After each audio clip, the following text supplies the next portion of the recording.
Veerahanuman May 26 മുതൽ വൈകുന്നേരം 6 മണിക്ക്.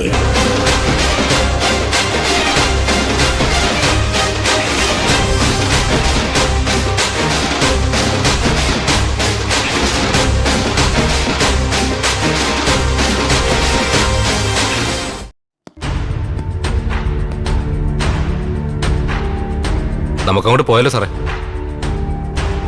ക്ലിനിക്കിന്റെ സെറ്റപ്പ് എന്താണെന്നറിയാലോ? വേണ്ട വക്കീലേ,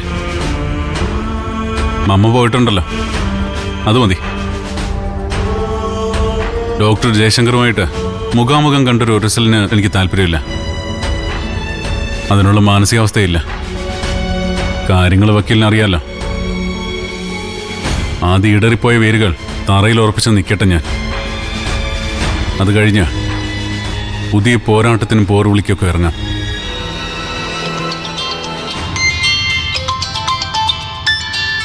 ആ മാമ.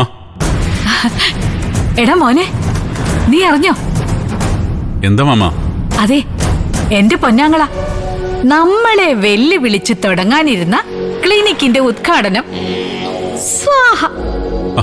മാമ കാര്യം തെളിച്ചോടാ, എനിക്കൊന്നും മനസ്സിലാവുന്നില്ല. എടാ, ഉദ്ഘാടനം നടന്നില്ലടാ.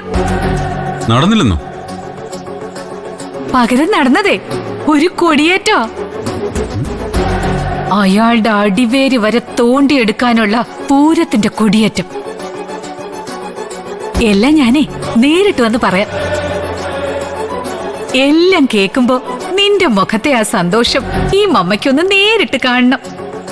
അപ്പൊ ക്ലിനിക്ക് ഇനി എന്തോന്ന് ക്ലിനിക്ക്? ഗണപതിക്ക് വെച്ചത് കാക്ക കൊണ്ടുപോയെന്ന് പറഞ്ഞു കേട്ടിട്ടില്ലേ? അതുപോലെയായി കാര്യങ്ങളൊക്കെ.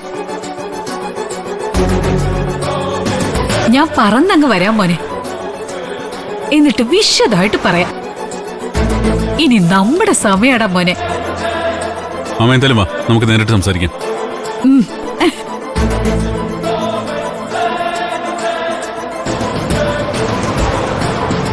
എന്തൊക്കെയാ സംഭവിക്കുന്നുണ്ട് വക്കീലേ?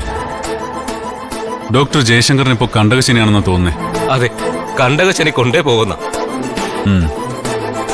നമുക്ക് നോക്കാം. ശരിയാണോ അച്ഛാ? അങ്ങനൊരു സംഭവം നടന്നോ? നടന്നു മോളെ. ഡോക്ടർ നിരഞ്ജന് ഒരു കൊട്ട് കിട്ടി, നെറുകം തലയ്ക്ക് തന്നെ. അതെന്തായാലും നന്നായി.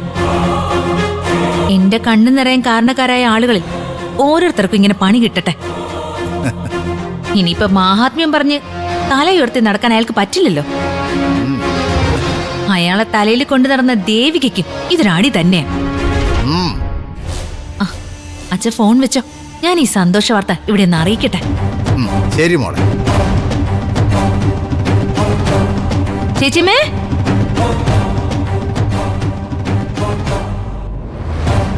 ചേച്ചിമേ, ചേച്ചിമേ,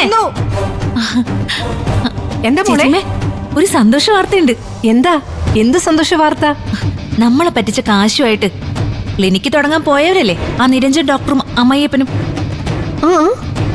എന്നിട്ട് സിദ്ധോട്ടന്റെ കണ്ണിൽ പൊടിയിടാനായിട്ട് അവര് തമ്മിൽ പ്രശ്നമാണെന്ന് വരുത്തി തീർക്കാൻ ചെയ്തു അല്ലേ? അതെ അതെ. ആ, ഇവിടുത്തെ പൊട്ടന് മാത്രം അതൊന്നും മനസ്സിലാവത്തില്ല. അല്ലെങ്കിലും അതങ്ങനെയാണല്ലോ. ചക്ക ആട്ടുമ്പോഴേ വാണിയനും വാണിയത്തെയും കൂടെ വഴക്കുണ്ടാക്കും. ഒടുക്കം കാഴ്ചക്കാരും മണ്ടരാവും. അല്ല മോളെ, അവരുടെ കാര്യം പറയാൻ ഇപ്പൊ എന്താ സംഭവിച്ചേ? ഡോക്ടർ ജയശങ്കറിന്റെ രണ്ടാം ഭാര്യയാണെന്ന് അവകാശപ്പെട്ട് ഒരു സ്ത്രീ ദുബായിൽ നിന്നും പറന്നിറങ്ങിയിട്ടുണ്ട്. തങ്കച്ചി എന്നാ അവരറിയപ്പെടുന്നത്. യഥാർത്ഥ പേര് സീതാലക്ഷ്മി. ഡോക്ടർ ജയശങ്കറിന്റെ ഹോസ്പിറ്റലിലെ പഴയൊരു നേഴ്സാ. ആണോ? വടിയും കുത്തിപ്പിടിച്ച് നടക്കുന്ന കിളവന്റെ കയ്യിലിരിപ്പ് കൊള്ളാലോ. എന്താ പ്രേമേ? അച്ഛന്റെ പുന്നാര മോൻ എന്തിയേ? സിദ്ധു. അവനും കൂടി ഇങ്ങോട്ട് വരട്ടെ, ഒരു വിശേഷപ്പെട്ട കാര്യം പറയാനുണ്ട്. എടാ സിദ്ധുവേ, സിദ്ധുവേ, ഒന്ന് വേഗം വന്നേ. എന്റെ ചേച്ചി, പൊന്നുമോൻ അറിഞ്ഞില്ലായിരുന്നോടാ? ഡോക്ടർ ജയശങ്കറിന്റെ ക്ലിനിക്കിന്റെ ഉദ്ഘാടനമേ തവിടുപൊടിയായത്. തവിടുപൊടിയോ? ആ, ഞാൻ ആ വാക്കിത്തിരി കനം കൂട്ടി പറഞ്ഞതാ. ഉദ്ഘാടനത്തിന് അങ്ങരുടെ രണ്ടാം ഭാര്യ അങ്ങ് ദുബായിന്ന് വന്നെന്ന്. സീതാലക്ഷ്മി.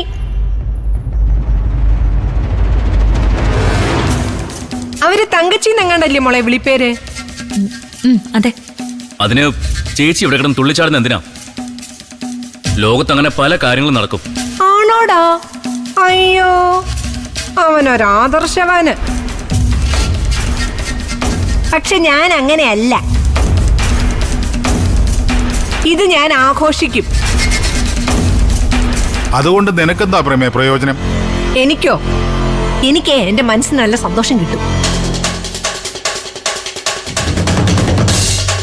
ഇവനെ വഴി തെറ്റിക്കുന്നതിലെ മുമ്പ് നിൽക്കുന്നത് ആ ഡോക്ടർ നിരഞ്ജനല്ലേ?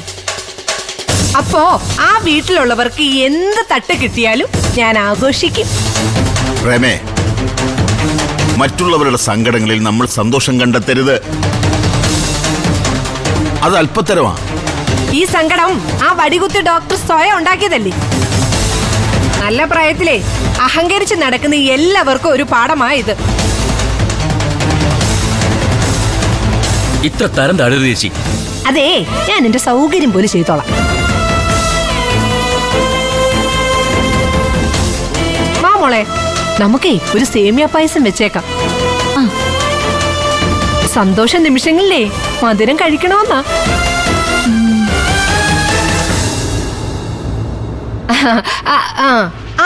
അല്ലടാ സിദ്ധു, ഇന്ന് ദേവിയേക്ക് ഉറക്കമില്ലാത്ത രാത്രി ആയിരിക്കും അല്ലേ? കണ്ണുനീര് വീണ് വീണ് തലേണ കുതിർന്നു പോവും.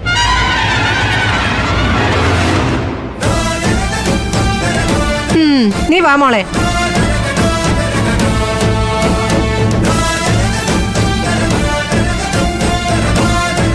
നരകസന്തതി എന്നൊക്കെ കേട്ടിട്ടേ ഉള്ളൂ. ഇങ്ങനെ പറയേണ്ടി വന്നതിൽ വിഷമമുണ്ടച്ച.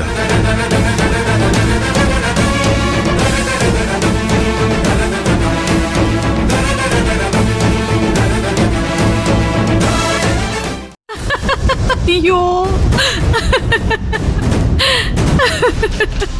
എന്റെ പൊന്നു മോനെ, അവിടെ നടന്ന പുകില് കാണുമായിരുന്നു.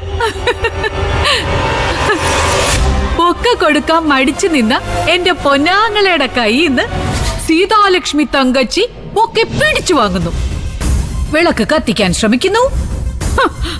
പിന്നെ നടന്നതേ അക്ഷരയുടെ വക സ്ട്രെയിറ്റൻ ചെയ്ത പൊടിയാട്ടം. നിലവിളക്ക് തട്ടിക്കളയുന്നു, പിടിച്ചു തള്ളുന്നു, ആകെ പൊടിപൂരം. പാവം നിരഞ്ജൻ എന്തു ചെയ്യണോന്നറിയാതെ പകച്ചു നിന്നുപോയി.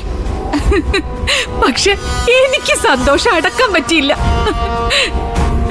ഞാൻ അവിടെ നിന്ന് ചിരിച്ചു. ഇപ്പൊ ഇവിടെ നിന്ന് ചിരിച്ചില്ലേ, അതുപോലെ. മോനും വരേണ്ടതായിരുന്നു. ഞാൻ പറഞ്ഞില്ലേ വരാൻ. അടുത്തൊന്ന് ലൈവായിട്ട് കാണാമായിരുന്നല്ലോ. എന്തിനും അമ്മ മറ്റുള്ളവരുടെ സങ്കടം കാണുന്നേ? കാഞ്ചന മാഡം പറഞ്ഞ ശരിയല്ലേ? ശത്രുവിന്റെ പതന അടുത്ത് നിന്ന് കാണുന്നതല്ലേ കേട്ടറിയുന്നതിനേക്കാൾ രസം.